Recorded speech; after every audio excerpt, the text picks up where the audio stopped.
تو ان کی پیشی آرام سے ہو جاتی ہے. اور اتنے لوگ آئے ہیں, کسی کے اوپر بھی ذرا بھی برابر بھی تھوڑا سا بھی کچھ نہیں ہوا, لیکن یہاں پر جب جتھا لے کے آئے ہیں تو یہ سارا معاملہ جو ہے وہ سامنے ہوا ہے.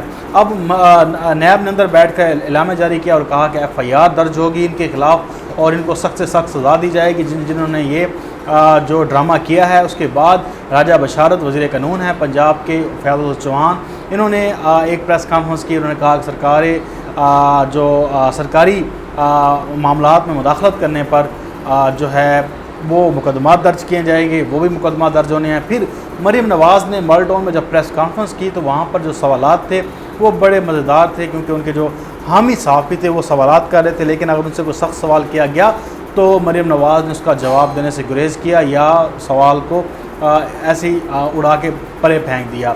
اب اس سارے واقعے میں ایک چیز تو کلیئر ہے کہ مریم نواز نے ڈان بننے کی کوشش کی ہے, مافیا بننے کی کوشش کی ہے. وہ سامنے آئی, نیب آفس میں پیش نہیں ہونا چاہتے تھے, باقاعدہ منصوبہ بندی کی گئی. نواز شریف ایکٹیو ہو گئے, نواز شریف مریم نواز کو پھر فون کر رہا ہے. اس کے بعد پھر مولانا فضل الرحمان نے پریس کانفرنس کی اور کہا کہ ہم اس کی مذمت کرتے ہیں. مولانا فضل الرحمان نے ایک بڑی دلچسپ بات کی, کہا کہ مجھے مریم نے خود فون کیا ہے اور میڈیا چلاتا رہا کہ میں نے مولانا فضل الرحمان نے رابطہ کیا ہے. حالانکہ جب مولانا فضل الرحمان نے پریس کانفرنس کی تو انہوں نے کہا کہ مجھے مریم نے فون کیا, مجھے واٹس ایپ پہ انہوں نے اپنی ویڈیو بھیجی جو ان کے کہتے ہیں کہ جو بلٹ پروف جو گاڑی تھی اس کا شیشہ ٹوٹ گیا اور ان پہ قاتلانہ حملہ کرنے کی کوشش کی گئی, جو تاثر دینے کی کوشش کی گئی. لیکن آپ سب کو پتہ ہے کہ ڈرامے بازیاں جو ہیں وہ آج کے سوشل میڈیا کے دور میں تو چھپ نہیں سکتی. آپ دیکھیں کہ عظمیٰ بخاری جو ہیں وہ اس طرح کی ایکٹنگ کر رہی تھی, ایسے ایسے کر رہی تھی, پانی منگوا کر.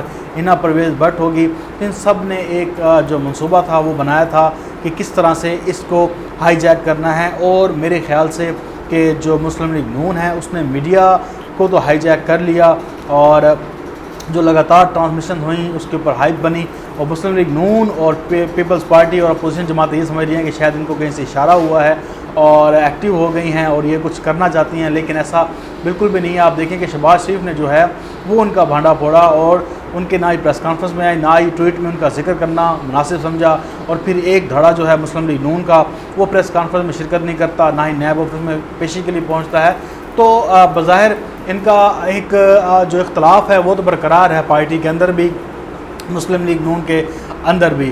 اب اس کے بعد مریم نواز کی پریس کانفرنس ہوگی, راجہ بشارت کی میں نے بتا دیا کہ انہوں نے وزیر قانون نے کیا کہا. اس کے بعد جو ڈرامے کرتے رہے, جو لے کے آتے رہے یہاں پر اینٹیں شیٹیں, جو پتھر چھتر سب کچھ وہ آپ کے سامنے تھا. پھر پولیس نے پکڑ دھکڑ کی, پھر نیب نے اعلامیہ جاری کر دیا اور دوبارہ ان کو بلانے کا کہا ہے.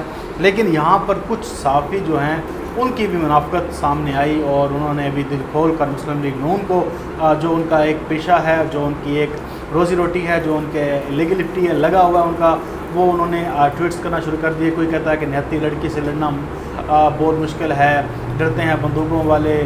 کوئی کہتا ہے کہ یہ قوم کی بیٹی ہے, اس کے ساتھ ناانصافی ہوئی ہے, اور طرح طرح کی. مطلب ہے کہ ایک نہ رکنے والا سلسلہ جو ہے وہ ٹویٹس کا شروع ہو گیا اور انہوں نے مریم نواز کے حق میں ٹویٹس کرنا شروع کر دی. مریم نواز نے خود ٹویٹر پر اپنے آپ کو ایکٹیو کیا اور وہ ٹویٹس وغیرہ کرتے رہے گی. لیکن اس سب کا حل کیا ہے؟ اب معاملہ نکلا کہاں پر؟ دو چیزیں سامنے آ رہی ہیں. ایک چیز سامنے یہ آ رہی ہے کہ یہ جو ساری پلاننگ ہے, مریم نواز جو کیا نام ہے سب کے سامنے نظر آ رہی ہیں وہ اس طرح سے نہیں ہیں. اس کی وجہ یہ ہے کہ انہوں نے کہا کہ ایک خاموش تھی مریم نواز, کہیں سے اشارہ ملا ہے اور وہ ایکٹیو ہونے کی کوشش کر رہی ہیں. لیکن دوسرا جو ہے وہ جو حکومتی ذرائع سے بھی معلوم ہوا اور کچھ ہم نے دیگر ذرائع سے بھی معلوم کیا, تو انہوں نے کہا کہ اس وقت مریم نواز جو ہیں وہ اس جو غیر قانونی اراضی ہے جو انہوں نے رائے بند میں لی ہے, 1460 کنال اراضی ہے, 200 کے قریب 180 ایکڑ کے قریب یہ اراضی بنتی ہے. انہوں نے کہا کہ یہ بہت ہی خطرناک کیس تھا جس سے مریم نواز اور نواز شریف اور ان کا خاندان بچنا چاہتا تھا.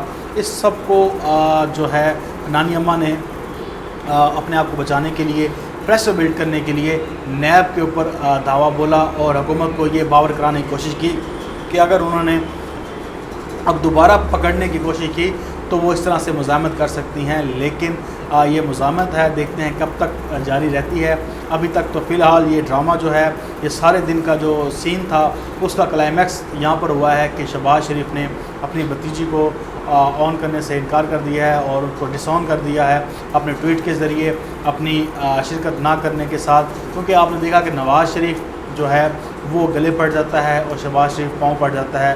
اب دونوں کا بیانیہ دیکھتے ہیں کہاں لے کر جاتا ہے، لیکن مریم نواز یہ دعویٰ کرتی ہوئی نظر آ رہی ہیں کہ مسلم لیگ نون کا جو بیانیہ ہے ایک ہی ہے، ووٹ کو عزت دو کا، لیکن یہاں پر نہ تو ووٹ کو عزت دو کا بیانیہ نظر آ رہا ہے، نہ ہی بھتیجی کو عزت دو کا بیانیہ نظر آ رہا ہے، بلکہ ایک مریم نواز کا شو تھا وہ اس نے ایک دن میں شو کیا، لیکن فی الحال کہیں جائیے گا مت، کیونکہ ابھی بہت سے چہرے بے نقاب ہونے ہیں، بہت سی چیزیں پھر سامنے آئیں گی۔